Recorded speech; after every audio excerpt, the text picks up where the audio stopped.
face à l'annonce par les autorités togolaises de mandats d'arrêt internationaux visant des membres du mouvement du 6 juin, M66, un collectif d'avocats togolais s'est exprimé pour dénoncer ce qu'ils considèrent comme une manœuvre politique sans fondement juridique à l'échelle internationale. Selon eux, ces mandats n'ont aucune chance d'être exécutés à l'étranger, notamment en raison de leur caractère politique et des risques avérés de torture au Togo. Lors d'un direct diffusé vendredi soir, Me Alexiou, avocat au barreau de Lille, a tenu à rassurer les personnes concernées par ces poursuites. On ne lance pas un mandat d'arrêt comme ça tant qu'il n'est pas validé par Interpol. Il n'a aucune valeur à l'international, a-t-il déclaré. Il a rappelé que l'organisation policière internationale rejette systématiquement les demandes motivées par des raisons politiques. Je l'ai déjà vérifié dans le cas d'Abeyome Kodjo, a-t-il précisé, ajoutant que l'ancien candidat à la présidentielle a pu circuler librement en Europe malgré l'annonce d'un mandat contre lui.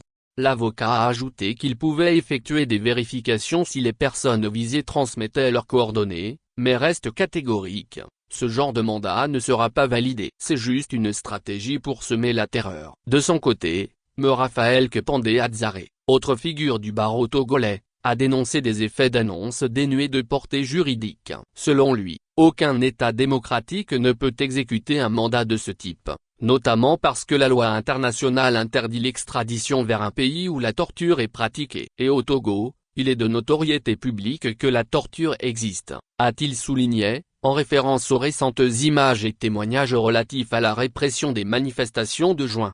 Il a appuyé ses propos en invoquant la Convention des Nations Unies contre la criminalité transnationale organisée, mais aussi plusieurs décisions de la Cour de justice de la CEDEAO ayant condamné l'État togolais pour actes de torture. On ne peut pas extrader quelqu'un pour des raisons politiques. C'est une règle de droit international claire, a-t-il martelé. Dans ce contexte de tension, des membres du M66 affirment faire face à des tentatives d'intimidation. Certains évoquent des visites suspectes à d'anciennes adresses en France. D'autres parlent de la réception de messages frauduleux ou menaçants. Le mouvement dénonce ce qu'il considère comme une campagne d'harcèlement visant à décourager les mobilisations citoyennes. Malgré ces pressions, le M66 maintient son appel à manifester les 16 et 17 juillet. Le mouvement entend protester contre la tenue des élections municipales prévues le 17 juillet et réitérer son exigence d'un retour à la Constitution de 1992, supprimée dans des conditions controversées par les autorités en place.